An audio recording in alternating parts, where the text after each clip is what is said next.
This is the Brandon D. Campbell podcast, where business and mindfulness meet to build a better leader in you. Here's your host, entrepreneur, mentor, and author, Brandon D. Campbell. Happy Read Across America Week. And to celebrate the week, I am going to be doing an official in-store visit at Bean's Bookstore in Conway, Arkansas. Yeah, so if you're in Conway, stop by Bean's Bookstore between the hours of 12 and 2 p.m. Meet me, get a signed autographed copy of my debut book, Oh Brother, My Brother, located 315 US 65 in Conway. Stop by and see me. Also, you all have been asking about this, and I'm here to tell you now that you've been waiting for this. My interview with Right On Education with the Little Rock School District on their podcast, Right On Education, is now available on the Little Rock School District's website. Go check it out. It was a dynamic conversation with Dr. Wright, who's the Little Rock School District Superintendent, as well as architect Ernest Banks and school counselor Marquise Cooper. Four men together sharing ideas on how we can develop secure, mentally, emotionally intelligent boys today so they can become healthy leaders tomorrow. So go check that out. My week has been very busy.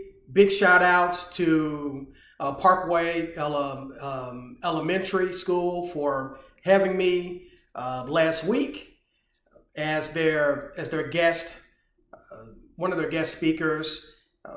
And also I set up to sign books for Oh Brother, My Brother. Got a lot of great feedback as well too.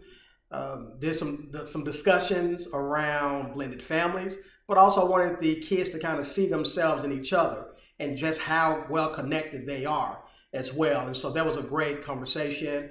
I went to Bryant Pre-K, and I read parts of my book, Oh Brother, My Brother, to Miss Allen's pre-K class. And so that was another wonderful experience. And so I'm very grateful for that. And now that leads me to my discussion for today. And I wanted to hear from you and get your thoughts on this. But all this time growing up, as a child, now as an adult, you hear the saying, an idle mind is the devil's playground. An idle mind is the devil's playground. Is that to be true? Well, I say sometimes it is. And what I've learned this week is that sometimes a restless mind is the devil's playground. And so, give you an example of how my week has gone. It's very busy. I have 3 daughters, my wife and I. And coming from Little Rock, I believe there's a sense, a fabric that you have to keep your kids busy because of so many different things that they can get into that can be harmful to them.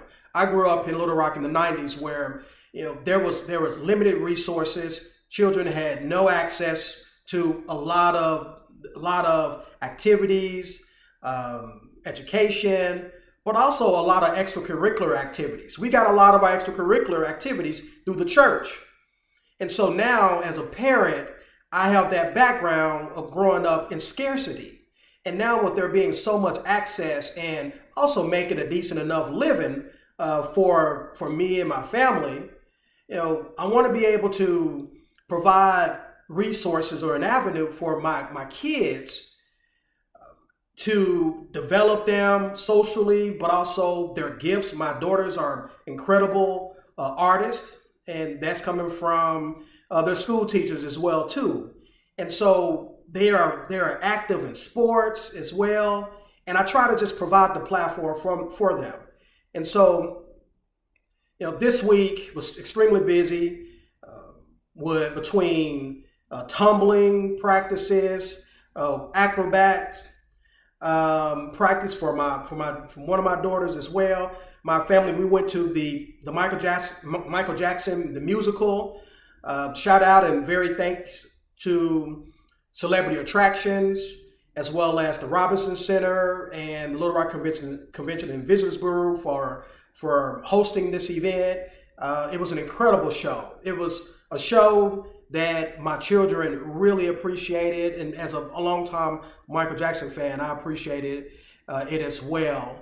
But it was a lot of long days, long nights, and my children were very busy. We were kind of ripping and running all across town, getting them to practice. And my daughter had a practice, and I remember her after the practice, it was like 8 o'clock.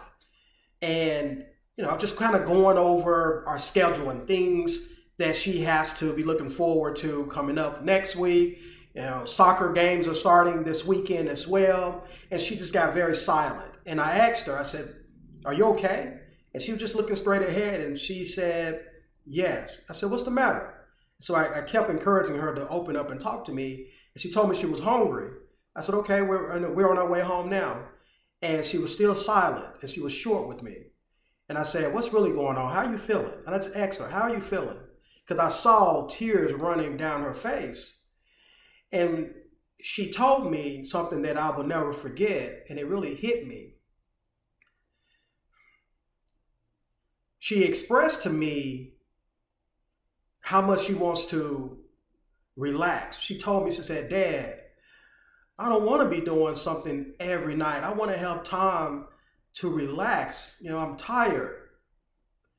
And I thought to myself as a parent, wow, I think we sometimes push our kids so much and trying to give them so much that we lose sight of what their needs are emotionally and mentally, and that is a break. Just like us as parents, we work hard, we do a lot. And sometimes we come home and we just need some time to relax and chill.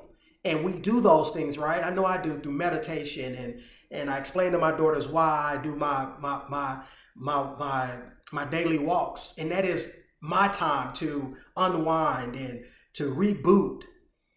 And this just reminded me that kids need reboots as well, just like we do. They're humans. And although we want to give them so much, but it's already a lot that's put on them with the world. They're being inundated with so much information. And just like my kid, I know your kid as well too, is very smart. They do a lot in school. And my kids they're A students, they're honor roll students, and they do so much and they excel. But sometimes as parents, we have to give them what they need beyond just listening to them, giving them that space where they can freely express that enough is enough and listen to them and respond to them. Just like we want to teach them emotional literacy and intelligence, we also have to practice that with our kids. And so when she told me that, I took a pause, I took a deep breath, and I thought to myself, this is what we could do. But I asked her, what would you like to have happen? And she expressed to me not to do something every night or multiple times, multiple things in a day. And instead of having all these multiple practices, if we can scale it back to 2 practices versus 3 practices and doing other things so much, because she really just wants to go home and being in the secure confines of her home, in her space, in her room, and to read and to just be present. And, as parents, we also have to give our kids the things that we want them to have, because we did not have it, because we probably come from a scarcity type of environment, but also give them the things that we did have. And that is room for mindfulness, room for just existing and being present, like we had. We didn't have all the internet. We didn't have all the cell phones and iPads and things like that, and all these different activities that occupied our time and our energy and our mental space. And so going back to the question, is an idle mind the devil's playground? Sometimes it is. But a restless mind can be the Super Bowl for the devil as well too. And so as parents, we have to find that balance and allow our kids the space to breathe and be present and be restful so that they can continuously put their best foot forward every day and perform and be happy and have joy daily, just like we would want as adults. So that's that. If you want to know more and you want to get my book, go to my website, BrandonDCampbell.com. Get my debut book, Oh Brother, My Brother, as well. Thank you.